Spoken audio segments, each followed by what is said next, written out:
You know what I gotta wipe my face because you don't tell me when I'm shiny. What is that? Is that a play? You're a shiny star to me. I don't understand why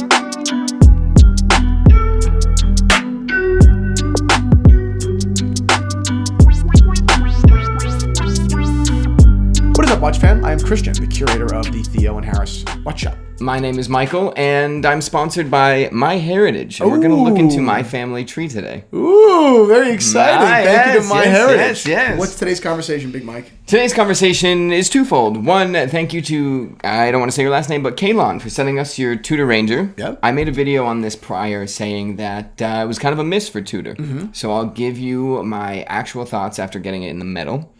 Kalon, I want to apologize in advance. It's a great watch, but there's some things that I still don't... It's still very... Now it's weird. I'm picturing Kalon watching this in the morning with a coffee. It still has a lot of things where I'm like... Kalon drinks tea, by the way. You're right. Kalon got a free watch strap, by the way. There you go. Good for Kalon. So... We'll talk about that, but I also want to talk about the original version of this. And we'll talk about, because these have been in the shop many, many times. Not the Greenland Expedition ones that went out there, but this actual small rose Tudor and big roses and everything. Yeah, so we'll talk about that, because I do find it very interesting that this new watch is the watch that can stand up to every element and every this and every that. But then we go back to the original, and that also did it. And it looks, to me... incredibly beautiful. Okay. Yeah, but I understand what you mean. But wait. Okay. That's what I think the interesting real topic will be here. Okay. Okay. So your point is they both could stand up to everything. Yes. Proven. But one of them is more refined and beautiful than the other. Yes. Got it.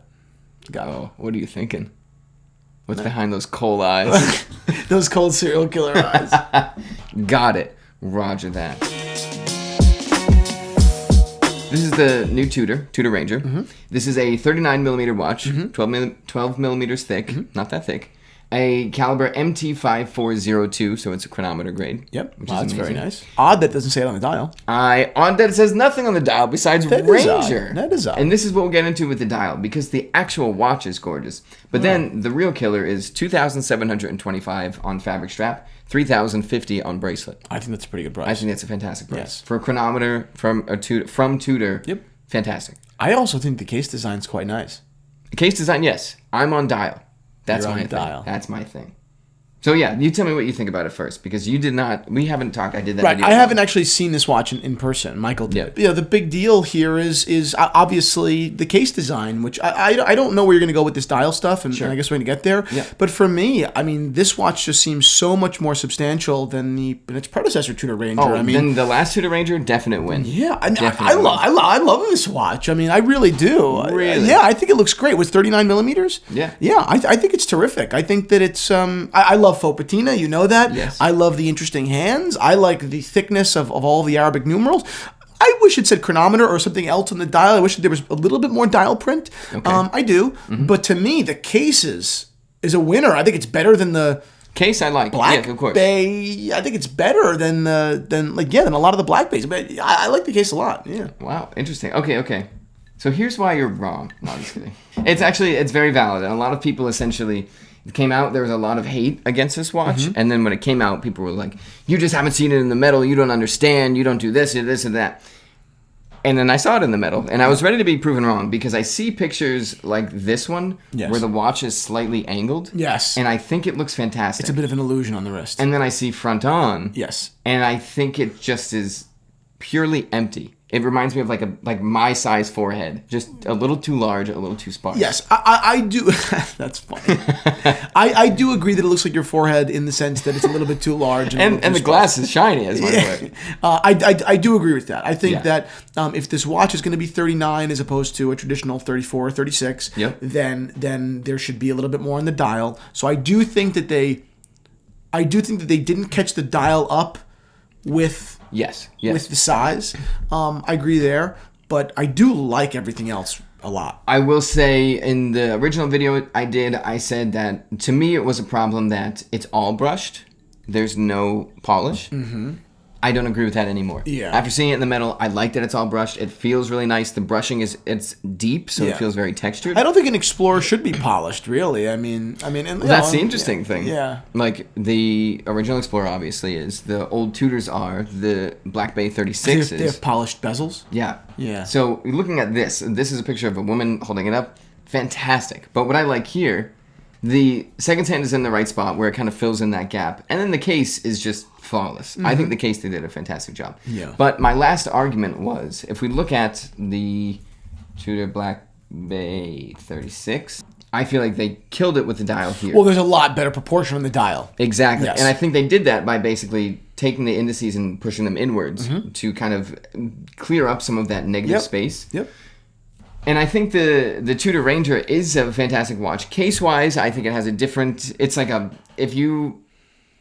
which is weird because the Black Bay 36 is this, but this is like if you didn't refine the Black Bay 36 as much. Right, because it's a more elegant watch. It has the polished bezel. I agree with you. Yep. Exactly. I think it's a great job, except, which I made the point in the original video, except it's just so sparse. And even the guy that I was filming this with, my good friend Matt, basically was like, oh yeah, it looks kind of like they made the numbers so large to take up space, but didn't add any other smaller text. Yep. He's like, it looks like a watch you buy when you need glasses. Yes. So that way you can see it. And that's just a regular person saying that, not even like a big watch guy. Yeah, exactly. This video is brought to you by My Heritage. Hey, and My Heritage specifically. Yes. Tell me about My Heritage, Michael. Okay, well, My Heritage is the leading global service for family history research and DNA testing. So even before you get your DNA tested, they will, for example, I put in my information and they're like, oh, here's your grandmother. And here's information of her. And every once in a while, well, not every once in a while, they keep pulling up like relevant articles as they find it, yeah. Yeah, as they find it. And the coolest part is they'll be like, okay, this is what her picture looked like in the yearbook. Now, here it is, fully colorized and restored. So and you push cool. a button, and it literally like does it in front of your eyes. Unbelievable. Which is actually incredible. Weird to see your family in that light. Sure. And it's like finding other family members' names and everything and being like, oh, it's from this article. They attended this wedding. They attended this. They did that. Bizarre. And like pulling them all in and condensing them. Yes. Then, of course, you can take the DNA test if you want to get more specific about you, and you can kind of see your ethnicity estimate, where you come from, what percentages, this and that, and all that. It's very easy to take, very simple. 2 swabs, put it in an envelope, mail it, and then they basically send you this tracking list. It's like, it's been shipped, it's been activated, sample received, the extraction's in progress. And then they end up giving you all your information and give you certain percentages of where you're from. My dad found out that he's quite a bit Scandinavian. Do you know that? No. Yeah, my dad's like 20% Scandinavian, which makes me 14% Scandinavian. It's fascinating, and basically you can have all this information, tie it together, and build out your family tree and invite other people to add information. Like I could send my mom the link, she could add in everything she knows. My dad can do that, my sister can do that. And really just let everybody build your family tree, and then have My Heritage pull in all the relevant information. That's awesome. To help you. Like, they're the librarian that can't find a book. Well, thank you so much to My Heritage for sponsoring this video, but also for helping Michael discover his family. I hope that you guys all do the same. I think it's an incredibly interesting service. Agreed. You can sign up for your 14-day free trial and enjoy all the amazing features of My Heritage and what they have to offer. And if you sign up using our link conveniently on the screen and in the description, you will get free shipping on your My Heritage DNA testing kit. If you decide to continue your subscription, you can click the link below and get a 50% discount. That's incredible. It is. You ought to go do it now. I agree. Now, I do love the straps. Oh, the strap game's love unreal. the straps on the Tudor. I know it's like a stupid thing to say, but I love it. Just to get you off topic real quick, the Tudor FXD. This is one of the best strap combinations. Yeah, it's amazing. Yeah, it has solid. What are they called? Permanently. I can't think of the word. The spring bars are always on. They never come off. Fixed spring bars. Fixed spring bars. Thanks. I think that watch though, with that strap, is gorgeous. Unbelievable. But Tudor does a great job. Tudor does a great job. Yes, this is a fantastic watch. I'm not saying anything. The actual watch is great. I just think the dial needs a ton of work. Yes. New dial. The dial would be good. The dial would be perfect for a 36mm watch. It just needed a little bit of work for a 39. Yes. I agree. Boom. Agreed. Okay.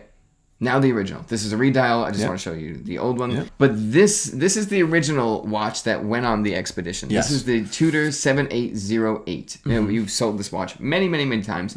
I've owned these watches. I photographed these watches. I think these are perfect watches. They're unbelievable watches, but they're more like Oyster Perpetuals vintage than they are like Explorers. Exactly. Yes. Except if you look at the original Explorer. But but really, the original Explorer, I disagree with you because okay. The Explorer that went to Everest wasn't really an Explorer. The Explorer line was built off of that watch, but that's not an Explorer, really. I mean, it was the original Explorer, but I mean, you kind of look at like, what is the Rolex Explorer? Was the first one they made? I mean, interesting. You know what I mean? And in that case, you would kind of say, okay, the Rolex Explorer is an homage to Everest instead of this watch. Yeah. So basically, I think that the original Explorer, which is this watch, the whole idea was basically an OP with souped up technology. Yep. Which is not an Explorer. Right. They called it the Explorer, fine. Sure. But then they released the Explorer collection. Yeah, right. Because they realized, I think they realized after, that the success on Everest has huge commercial potential. Yes. But this OP looks too similar to just a regular OP. Exactly. So let's make a whole new watch with a whole new design that is specific, that we can actually, because you need to differentiate. Yeah. I think that's what happened here. Now, final note from me is... Oh, we're just getting into this. Oh, are we really? Well, who knows? Final note from me is all these Tudor Rangers Yes. should come with a little field notebook.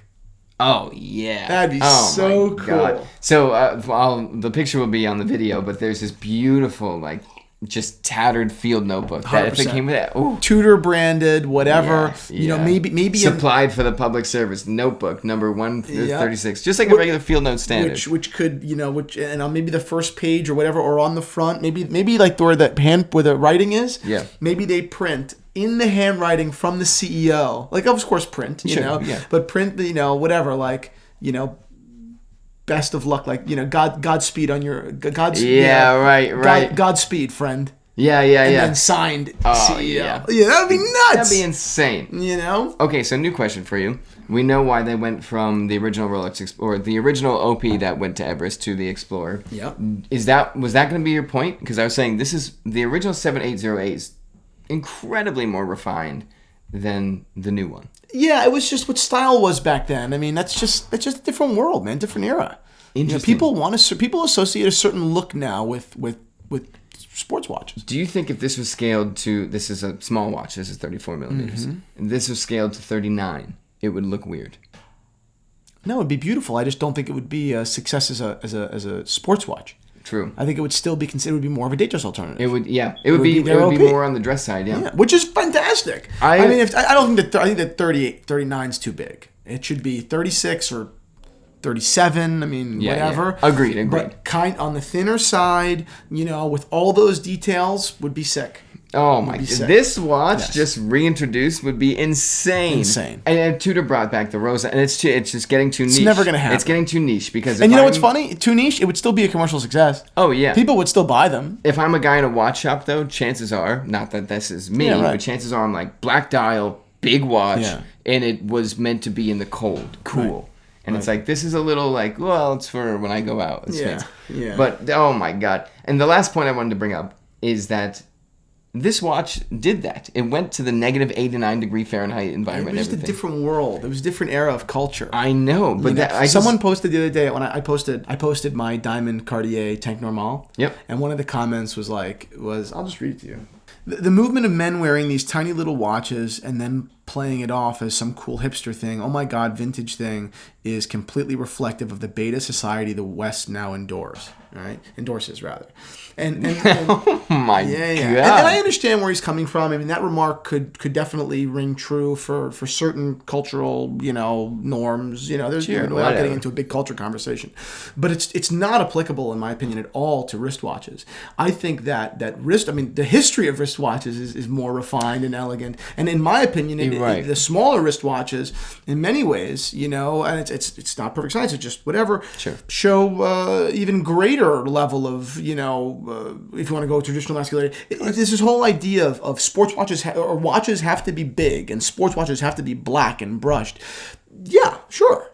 I understand that makes sense. Sure. But also, do you really like look in the mirror? Do you really understand where this all comes from? Yeah, right. This comes from a history of men that were, I mean, just these badass wearing motherfuckers. 32 millimeter tiny watches. Yeah, so they're 34 millimeter watches. I'm thinking of vintage Well, Rolex. I mean, this watch, to the top of the fucking mountain. Yeah. You know, and I don't know, they didn't need a big watch. They weren't improving it. You know, big watches were for pilots. Because they needed legibility. They need to see it, and they need a big crown so you can touch the dial. Exactly. Yeah, that's honestly very fascinating, and I see that come up all the time. Of like, it's you're just trying to be different, and I'm talking about your watches specifically. Well, there's definitely a level of that. Like, there's definitely a level of individuality and standing out. But the thing is also, well, of course, I want to stand out. I want to be different, but also this is the watch that I like, and also.